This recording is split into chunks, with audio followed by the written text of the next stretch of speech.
attention. So I shift my gaze in your direction. Yeah, I look to you, God. Oh, even when the clouds are rolling in. Yeah, I live for you, God. Oh, even when my world is caving in. I choose you. I choose you. No matter where and over again, I choose you. 1, 2, 3, let's go.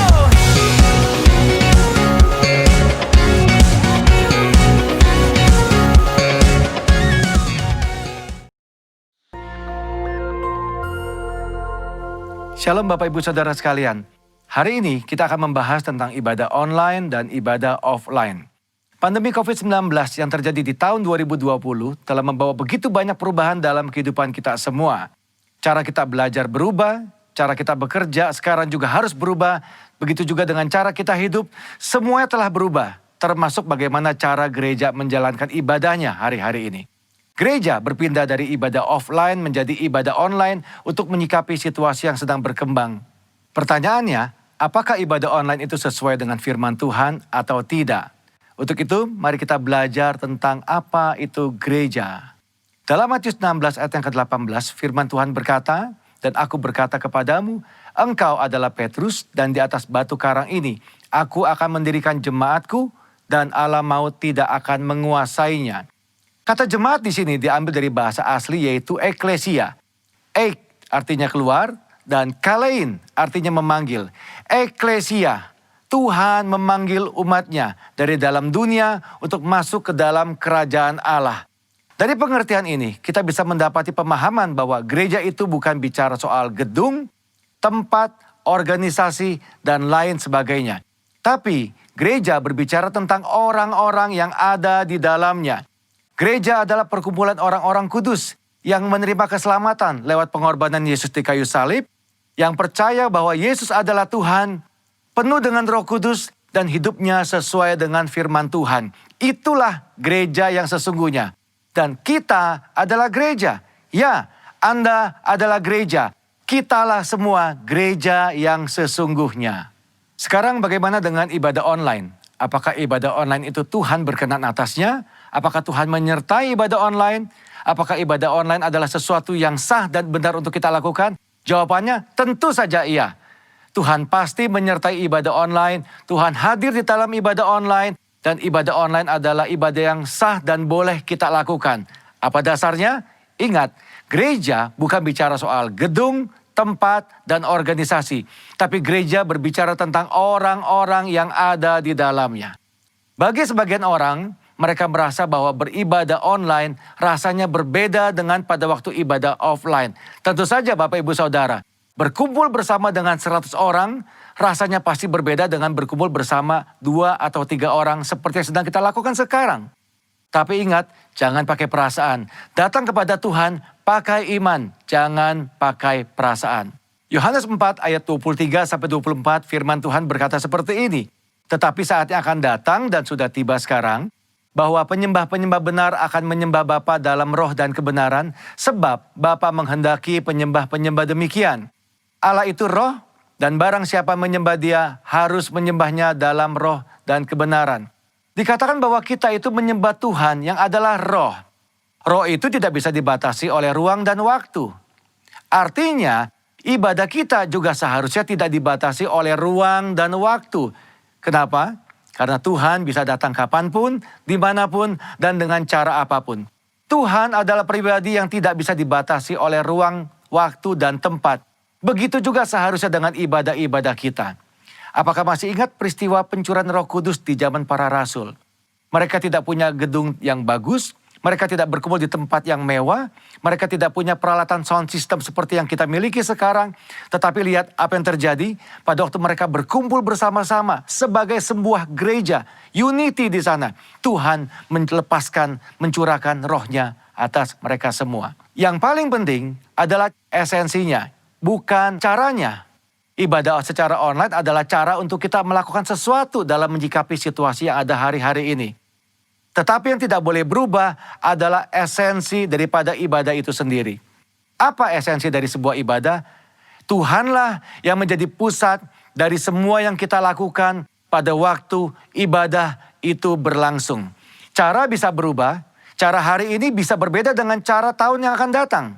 Tetapi esensi dalam sebuah ibadah tidak pernah boleh berubah. Selain daripada itu, apakah kita sadar bahwa lewat ibadah online, firman Tuhan itu tersebar lebih jauh dan lebih luas daripada yang pernah kita bayangkan sebelumnya. Dengan kata lain, ibadah secara online ini mempercepat penyebaran Injil, seperti yang diperintahkan dalam amanat agung. Sekarang kita akan membahas bagian terakhir.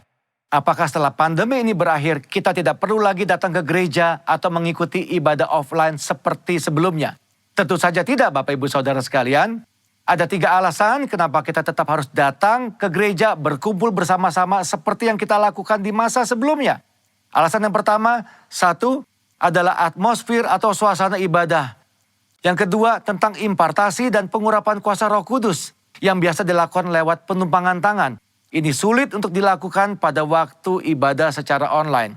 Yang ketiga yang tidak kalah penting adalah tentang persekutuan bersama-sama. Ingat, gereja adalah perkumpulan orang-orang percaya. Disebut kumpulan karena memang jumlahnya lebih dari 1. Dan di dalam perkumpulan ini ada rasa saling di dalamnya. Saling sayang, saling mengasihi, saling menegur, saling membangun, saling menyapa, saling mendoakan, saling menguatkan. Nah, hal-hal seperti ini tentu sulit untuk dilakukan di dalam ibadah secara online. Pada dasarnya kita adalah makhluk sosial. Tuhan menciptakan kita tidak untuk sendirian. Kita perlu untuk bertemu, berinteraksi satu sama lain kepada saudara-saudara seiman kita. Apakah Bapak Ibu Saudara tidak kangen untuk kembali beribadah bersama-sama dengan teman-teman kita sebelumnya? Kembali saling sapa, saling tegur, bertemu dengan gembala kita sendiri. Ayo jangan tinggalkan ibadahmu hari-hari ini. Tuhan Yesus tetap dekat dengan kita. Tuhan menyertai kita semua. Shalom.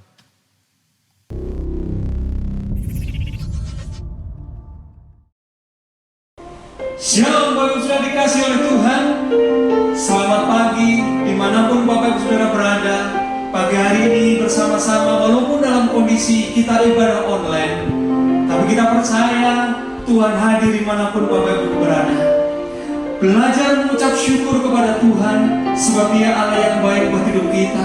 Naikkan syukurmu, pujian yang terbaik buat Allah kita. Mari bangkit berdiri bersama-sama dimanapun engkau berada. Berikan tepuk tangan yang terbaik buat Yesus Tuhan. Haleluya! Kami bersyukur buat Tuhan yang baik atas kebaikan dan anugerah-Mu. Haleluya!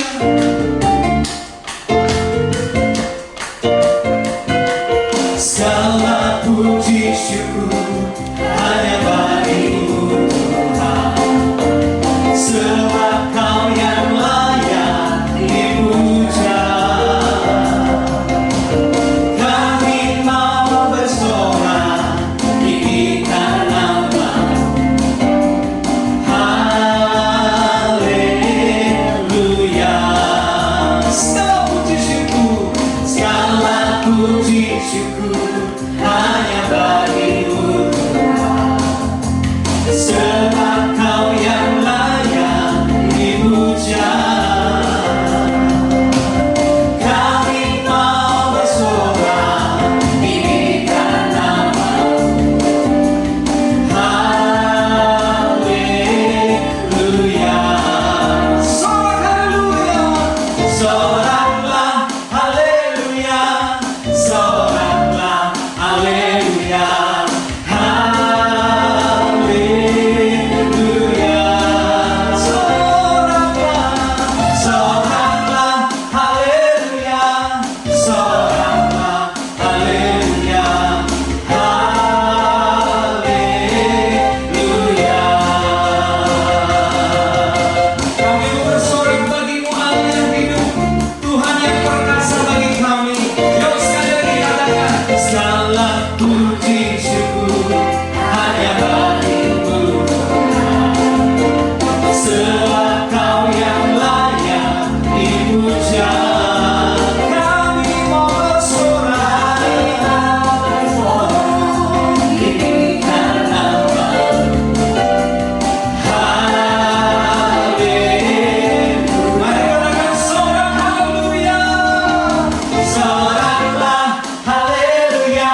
Lihat Tuhan yang ada bersama-sama dengan kita pagi hari ini. Kami datang di hadapan-Mu Tuhan. Kami tahu ini waktu-waktu yang terbaik buat kami, untuk kami datang bersekutu dengan Engkau. Tanpa kami harus melihat keadaan fisik kami yang terjadi di depan mata kami, tetapi kami mau belajar, berharap dan bersandar hanya kepada Tuhan. Sebab Engkaulah harapan hidup kami. Engkau Tuhan yang menuntun setiap langkah kami. Dan kasih dan karya-Mu itu nyata dalam kehidupan kami. Terima kasih Tuhan. Terima kasih buat rahmat dan anugerah-Mu bagi kami. Terima kasih Tuhan. Nikmati Tuhan. Nikmati hadirat-Nya. Dia ada di tengah-tengah kita, dimanapun Engkau berada. Haleluya, haleluya. Terima kasih Tuhan. Kasih-Mu, karya-Mu nyata dalamku. Kau pegang hidupku dalam tangan-Mu. Darah-Mu, salib-Mu tebus hidupku. Nama-Mu berkuasa, sanggup bangkitkan. Yes. Harapanku di dalam-Mu, hanya Kau Yesus kuatku. Ku percaya, ku aman dalam-Mu.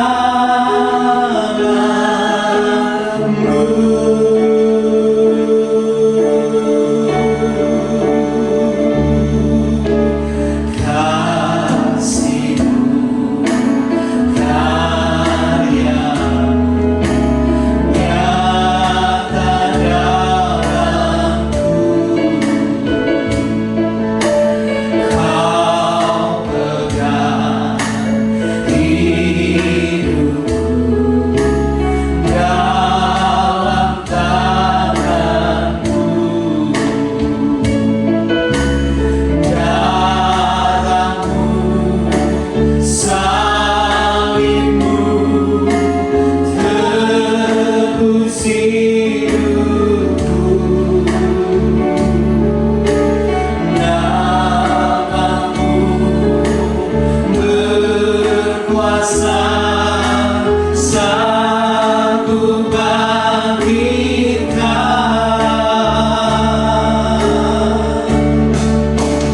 Harapanku di dalam-Mu, hanya Kau Yesus kuatku.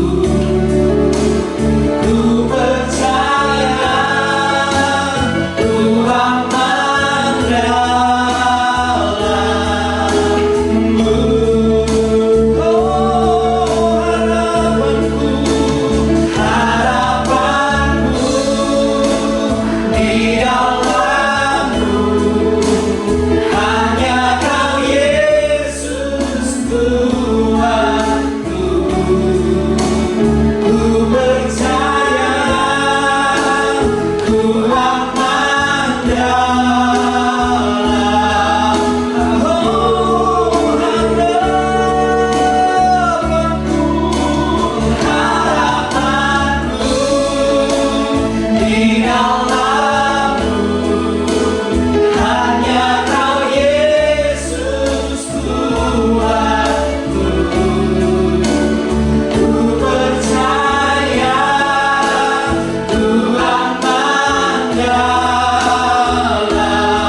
sediakan, tak pernah gagal rencanamu.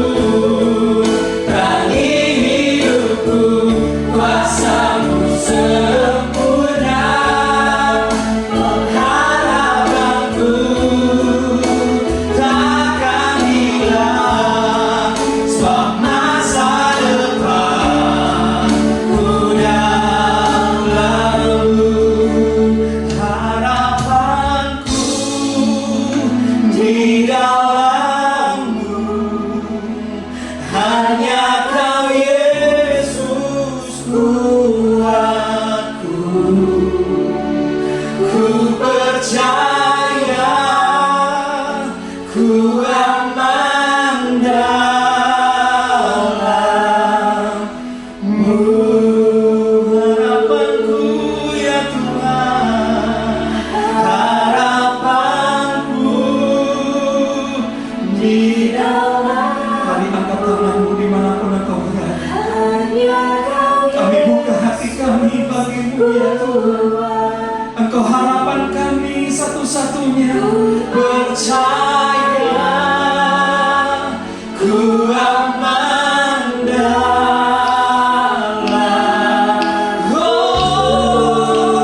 Lawatan-Mu kami rasakan. Dan hamba minta setiap orang yang menyaksikan ibadah online ini, Tuhan, Engkau jamah apapun permasalahan mereka, Tuhan jawab. Yang sakit Tuhan sembuh. Yang butuh kekuatan, Tuhan akan berikan kekuatan. Dalam hadirat-Mu, Tuhan, ada kelegaan. Ada mujizat. Sembuhkan yang sakit. Sembuhkan yang sakit, Tuhan. Jamah mereka semua. Terima kasih, Tuhan, untuk pagi hari ini. Hari yang baik, hari yang Tuhan berkati. Terima kasih Bapa, sampaikan isi hati-Mu, Tuhan. Biar firman-Mu boleh menguatkan kami semua. Di dalam nama, di atas segala nama, nama Tuhan Yesus, kami sudah berdoa dan mengucap syukur. Haleluya. Yang percaya, sama-sama katakan amin. Shalom. Shalom. Ini minggu pertama di bulan Juli, saudara-saudariku yang dikasihi Tuhan. Wow, sungguh luar biasa, Tuhan itu baik. Dan selama-lamanya kasih setianya itu tetap memenuhi kehidupan kita. Pada pagi hari ini, saya ingin menyampaikan firman Tuhan dengan satu tema, kalibrasi. Apa itu kalibrasi, saudara-saudara? Nah, setiap alat ukur, ya, setiap alat yang memiliki fungsi untuk mengukur mutu atau nilai bagi alat-alat tertentu yang harus diukur, saudara-saudara. Dalam kurun waktu tertentu, alat tersebut harus diuji kembali akurasinya. Dengan alat lain yang telah ditetapkan memiliki standar, baik itu nasional maupun internasional, agar ketika alat tersebut difungsikan, itu tidak salah, saudara-saudara. Dia memiliki nilai yang akurat sekali. Nah, Bapak Ibu Saudara sekalian yang dikasihi Tuhan, jadi yang namanya kalibrasi ini itu harus dilakukan beberapa maksudnya dalam waktu tertentu. Demikian juga satu contoh lain, jikalau ada sebuah kendaraan penumpang atau angkutan barang, nah setiap kali beberapa bulan itu harus diapakan? Diuji kelayakannya, atau disebut dengan namanya dikir kembali, saudara-saudara. Sehingga apa? Sehingga saudara-saudara, kendaraan itu layak untuk mengangkut penumpang atau barang-barang. Demi apa? Demi keselamatan. Bapak Ibu sekalian yang dikasihi Tuhan, tujuan dari kendaraan tersebut dikir ulang untuk layak difungsikan sebagai angkutan penumpang. Nah, Bapak Ibu sekalian yang dikasihi Tuhan, demikian juga dengan setiap orang percaya. Orang percaya juga akan mengalami yang namanya kalibrasi dalam waktu-waktu tertentu yang Tuhan izinkan. Melalui apa, saudara-saudara?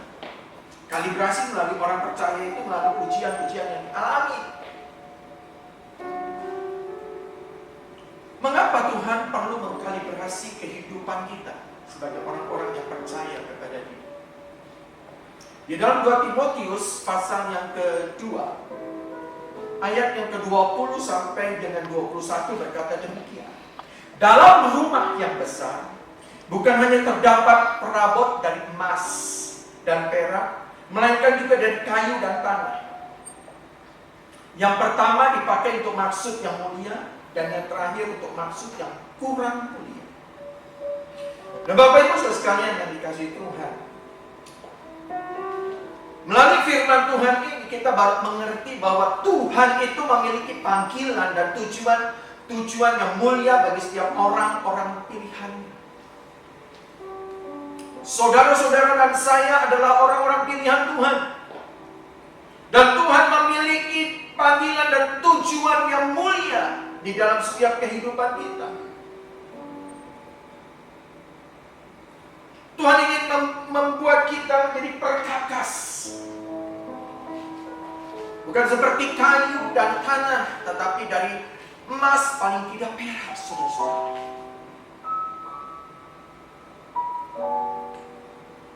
Panggilan dan pilihan kita, saya dan saudara-saudara, bukan hanya panggilan sampai kepada keselamatan. Percaya Yesus, diselamatkan, sudah sampai di situ. Oh enggak. Tetapi akan terus berlanjut pada satu panggilan yang mulia, satu rancangan yang besar, dengan satu tujuan, agar semua kehendak dan janji-janji Tuhan digenapi di dalam kehidupan kita.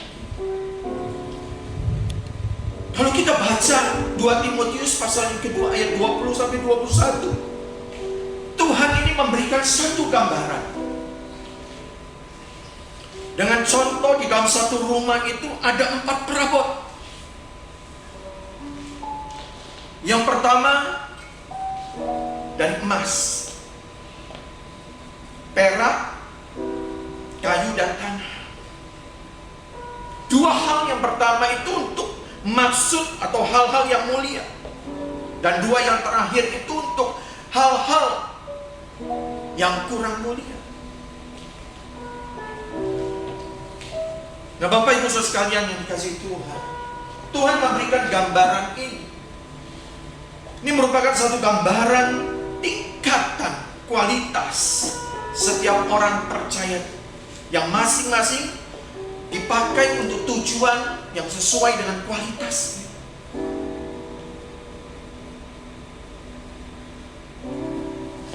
Kualitas itu akan menentukan saudara-saudara dan saya ada di tempat yang mana. Amin. Tentu dari kita semua tidak ingin kita hanya menjadi perabot dari kayu dan dari tanah. Tidak ada harganya, saudara.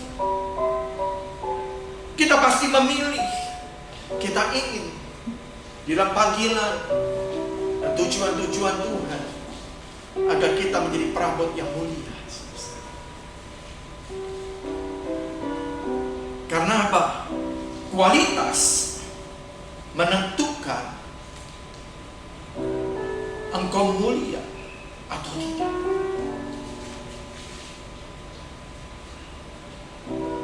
Kalau hidup kita berkualitas, pasti kehidupan kita Tuhan akan pakai untuk satu hal-hal yang besar dan mulia. Dan yang kurang berkualitas itu hanya dipakai untuk tujuan-tujuan yang biasa-biasa saja. Bahkan mungkin tidak dapat difungsikan. Nah, banyak orang Kristen yang hanya hidup sebatas sebagai orang Kristen, yang tanpa tahu tujuan dan panggilan buat apa ini semua. Nah, Bapak Ibu Saudara sekalian yang dikasihi Tuhan, kita harus mengerti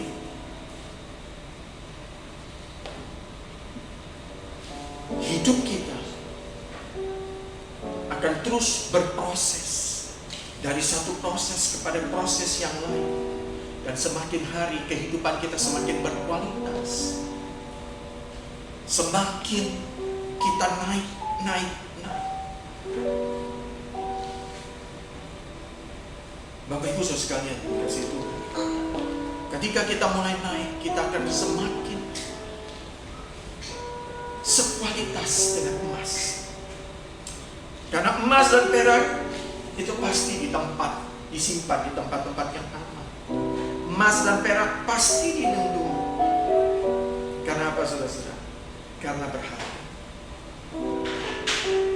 selalu ditempatkan di tempat khusus. Emas itu disebut perhiasan. Nah, perhiasan ini saudara-saudara dipakai untuk dilihat, diperlihatkan kepada orang yang lain. Karena apa? Karena keindahan.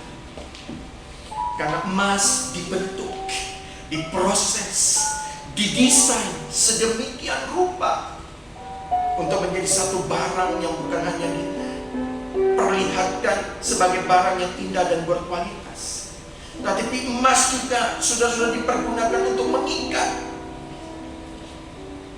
atau disandingkan dengan barang yang berharga seperti permata, saudara, sehingga menjadi barang yang maha indah, sehingga membuat pemiliknya menjadi bangga.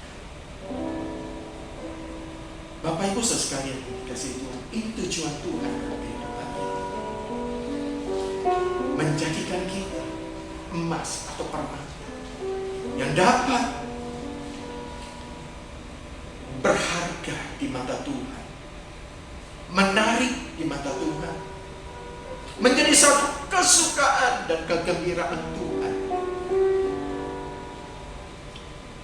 Tentu dikenakan oleh Tuhan untuk hal-hal yang mulia dan hal-hal yang besar, bukan yang biasa-biasa, saudara. Bukan tujuan Tuhan menjadikan kita perabot dari kayu atau tanah, saudara.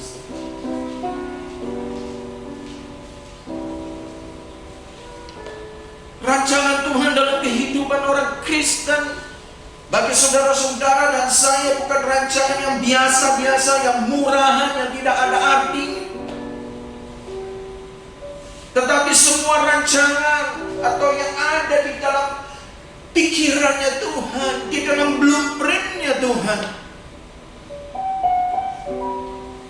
adalah rancangan yang besar, rancangan yang berharga, rancangan yang mulia.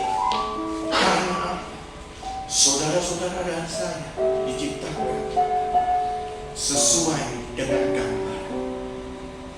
Haleluya. Bapak Ibu saudara sekalian yang dikasihi Tuhan,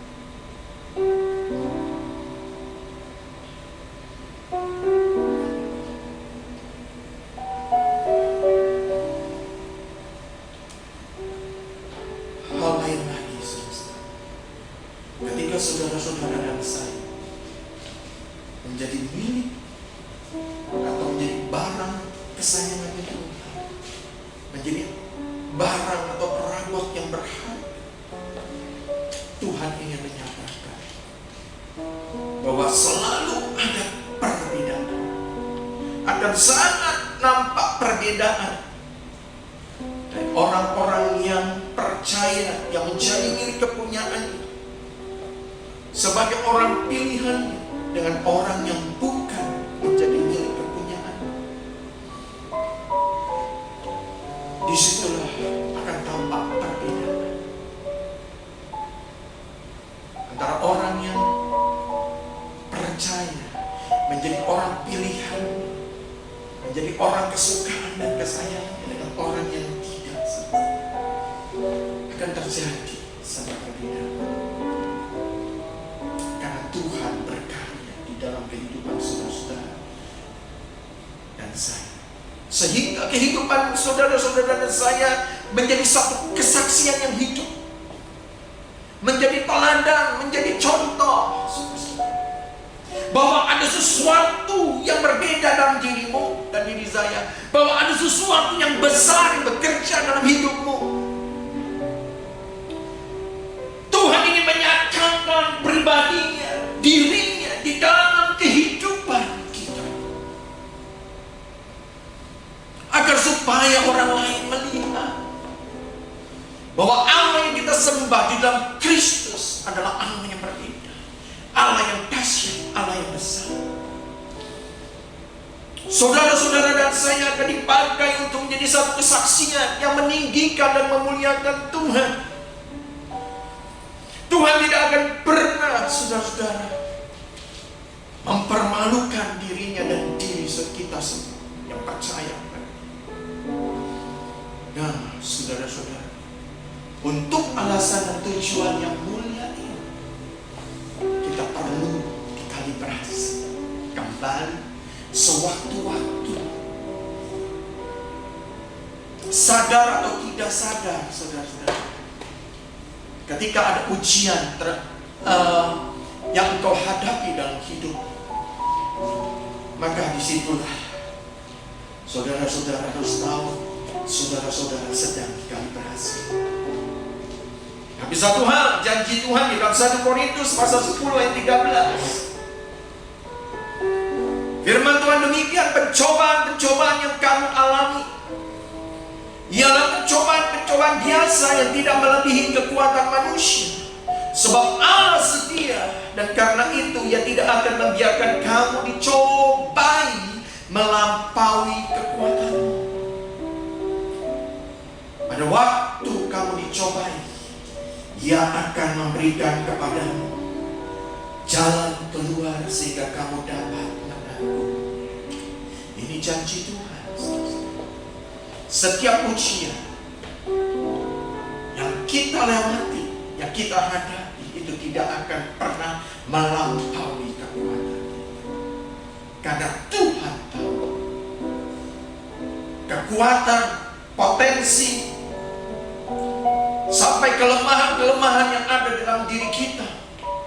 Dan untuk itu Tuhan ingin mengangkat semua kelemahan, semua kerikil yang ada pada kita, yang masih ada, yang masih tinggal di dalam tubuh. Saya yakin dan percaya kehidupan kekristenan itu saudara-saudara adalah sebuah perubahan. Engkau yang dulu mungkin rusak, Tuhan mulai proses, semakin hari semakin baik, semakin baik. Melalui perjumpaanmu dengan Tuhan, melalui ujian-ujian yang terjadi dalam kehidupan kita, itu akan membuat kita semakin hari semakin indah di hadapan Tuhan.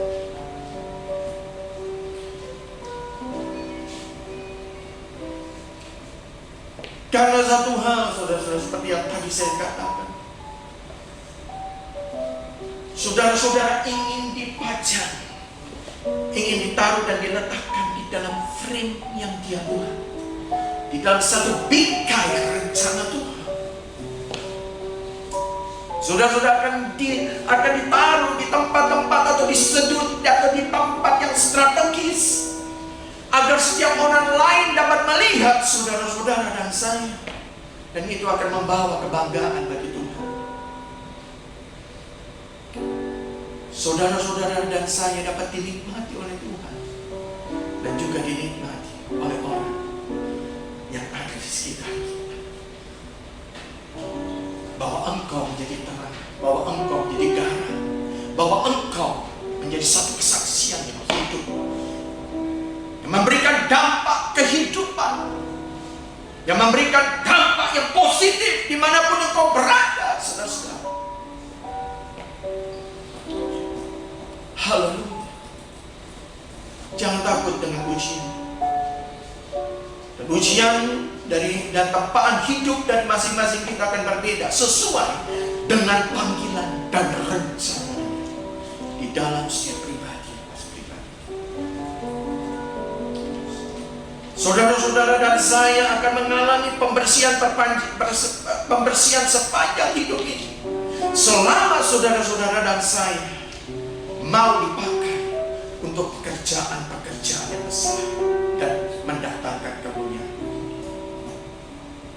2 Timotius pasal 2 ayat 21 berkata demikian, jika seseorang menyucikan dirinya dari hal-hal yang jahat, ia akan menjadi perabot rumah untuk maksud yang mulia, ia dikuduskan, dipandang layak untuk dipakai tuannya, dan disediakan untuk setiap pekerjaan yang mulia. Haleluya.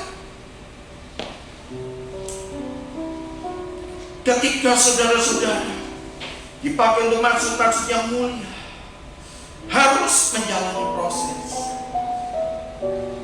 sehingga hidupmu semakin hari semakin dikuduskan, dan dipakai semakin lama semakin semakin layak dan dipandang layak untuk dipakai menjadi satu alat oleh Tuhan, satu pekerjaan yang mulia.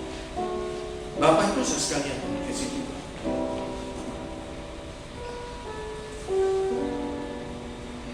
ujian-ujian yang kita hadapi mungkin tanpa kita sadar itu terjadi dalam kehidupan kita. Mungkin saudara-saudara harus sadar, mungkin contohnya engkau selalu dipertemukan dengan orang-orang yang harus menjadi alat untuk memproses kehidupan. Baik itu di kantor, engkau ketemu orang yang tidak sejalan dengan engkau.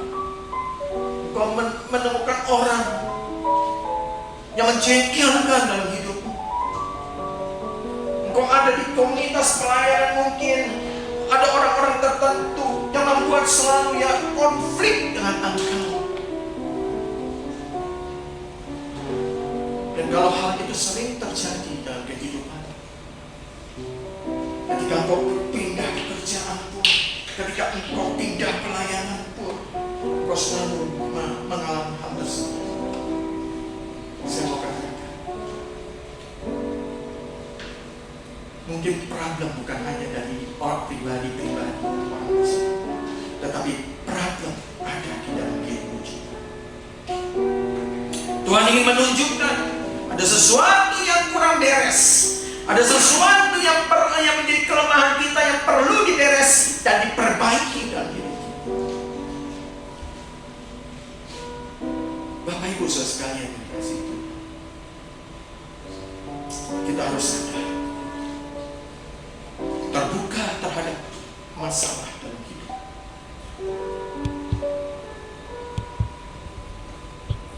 Maka akan membuat kita sadar dan mulai memperbaiki, mengkoreksi diri kita.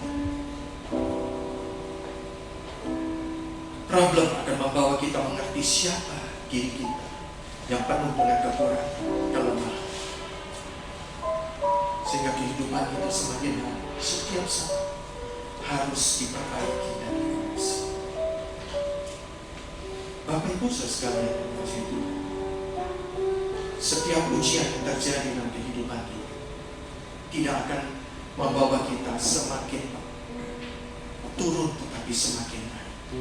Ujian akan membawa kita semakin naik, bukan turun. Setiap orang yang mau dipakai untuk tujuan mulia dan hal-hal yang besar akan membuktikan setiap kejadian, setiap peristiwa, ujian dalam hidup tidak akan membuat dia turun, tidak akan membuat dia mundur, tetapi akan membawa dia semakin naik, semakin naik, naik level.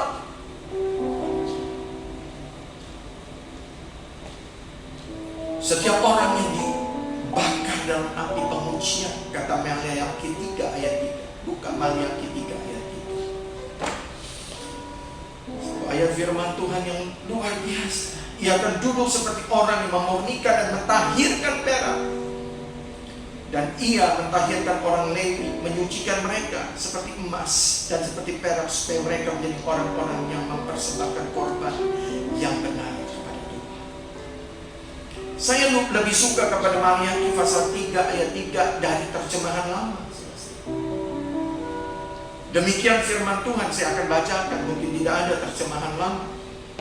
Maka ia pun akan duduk menghalusi, dan membersihkan perak, dan membersihkan segala bani Lewi, sambil menjauhkan daripadanya segala sangat, seperti daripada emas dan perak, supaya dapat dipersembahkannya persembahan kepada Tuhan dengan kebenaran.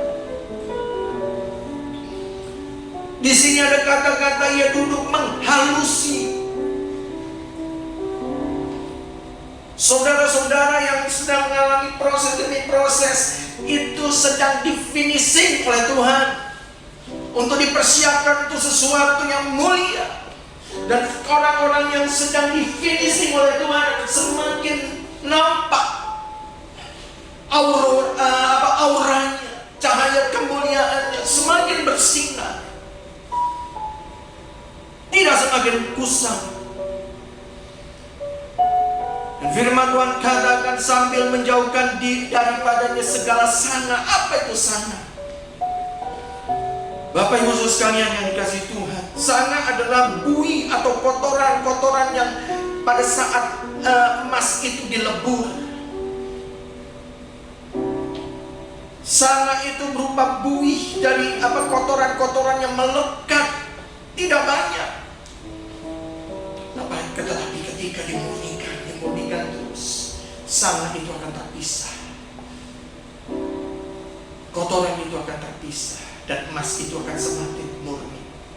Dan sebut emas logam mulia 99,9%. Wow, saudara-saudara. Setiap kita kalibrasi melalui ujian akan menyingkirkan kotoran-kotoran yang sisa dalam hidup kita, sehingga kadar hidup kita semakin tinggi. Yang terakhir saya ingin sampaikan sebagai satu contoh, apakah Ayub itu orang berdosa? Tidak, saudara. Firman Tuhan katakan dengan jelas, Ayub itu, Tuhan berkata tidak ada seorang pun di bumi seperti di Ayub yang demikian saleh, jujur, takut akan Tuhan dan menjauhi kejahatan. Tapi Ayub masih perlu dikalibrasi sehingga Ayub keluar seperti emas yang luar biasa. Ayub mungkin ada satu kelemahan, dia percaya sama Tuhan tetapi belum mengenal Tuhan. Tuhan mengizinkan kalibrasi dalam kehidupan Ayub sampai dia mengalami satu keterpurukan yang besar.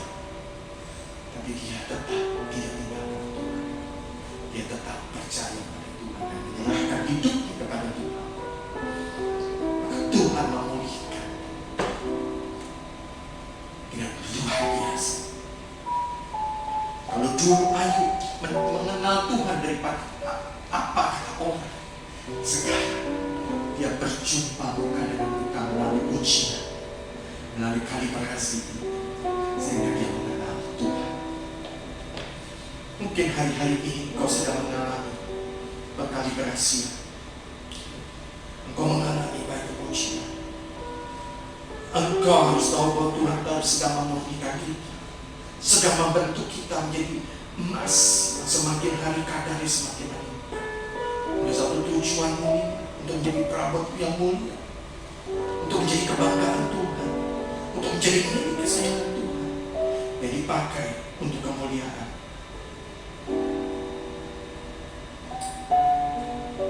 Mari saudara, jangan takut dengan ujian.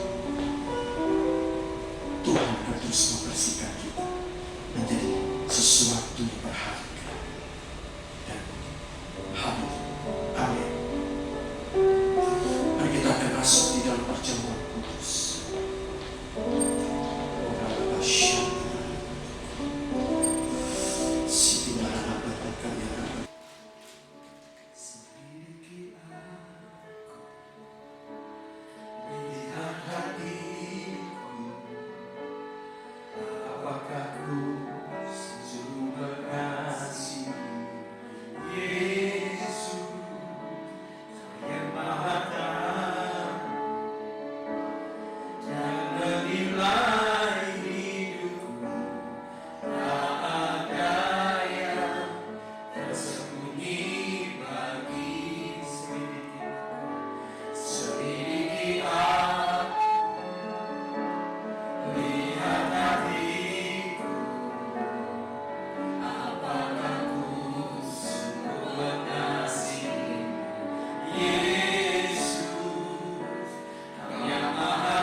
masuk dalam perjamuan kudus.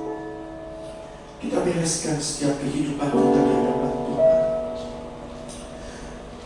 Jikalau ada hal-hal yang perlu dibereskan, mungkin ada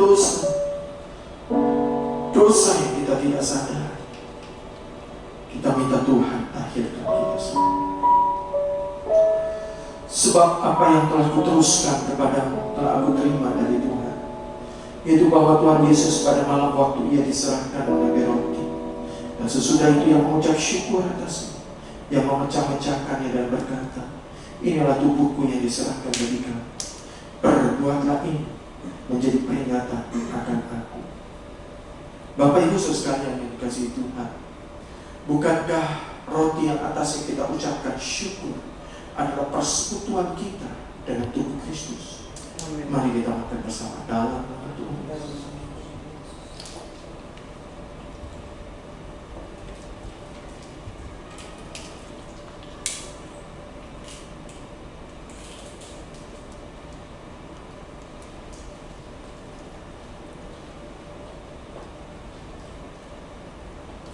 Mari kita angkat cawan kita.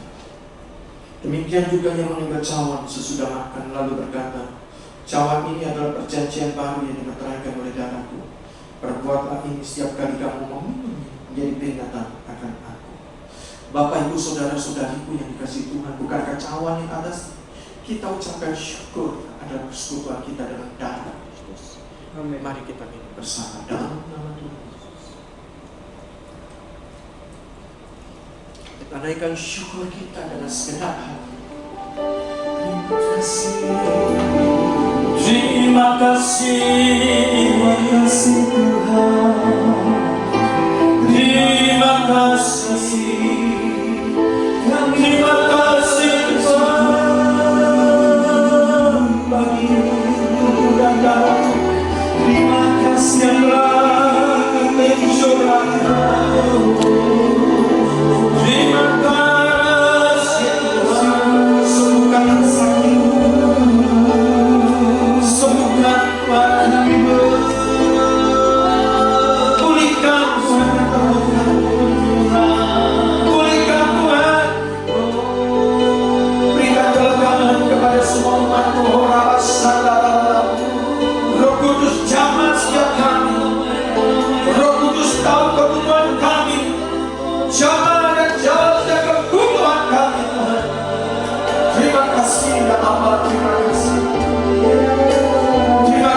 Tuhan, Engkau menyembuhkan kami, Engkau memberikan kelegaan, Engkau memberikan kekuatan, Engkau membuka jalan-jalan bagi kami Tuhan. Terima kasih nama. Terima kasih Tuhan, terima kasih Tuhan. Mari kita naikkan syukur kita. Terima kasih Yesus, terima kasih Yesusku. Puji syukur hanya bagi Tuhanku. Terima kasih Yesusku, terima kasih Yesusku. Puji syukur hanya bagi Tuhanku. Terima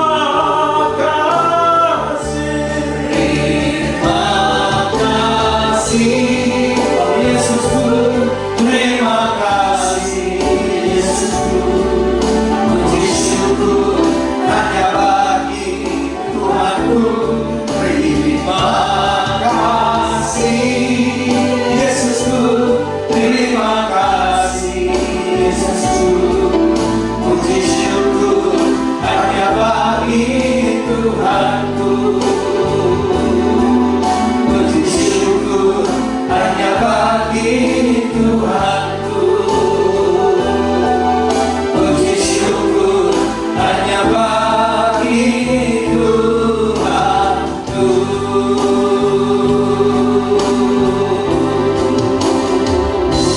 Terima kasih Bapa, Kau baik, Kau luar biasa.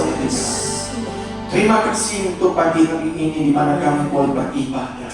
Dimanapun kami beribadah, tidak mengurangi hadirat-Mu Tuhan, tidak mengurangi jamahan-Mu, tidak akan mengurangi Kuasa-Mu Tuhan bekerja dalam kehidupan kami. Terima kasih untuk pagi hari ini. Mari kita angkat kedua tangan. Terimalah berkat kami sejahtera, sukacita, kasih karunia dan anugerah yang berlimpah pada tahta Allah Bapa di dalam Kristus Yesus Tuhan, mengalir melalui Roh Kudus yang menyertai, memberkati, menolong dan membela kita dan membuat kita semakin hari semakin menjadi pemenang. Setiap janji-janji Tuhan digenapi dalam kehidupan kita. Mulai hari ini sampai Maranatha, Tuhan Yesus datang kedua kali menjemput kita di alam bapa, bahkan sampai selama-lamanya kita hidup dalam kerajaan kekal. Percaya dan berkata sama-sama katakan amin. Tuhan memberkati. Shalom semua. Haleluya.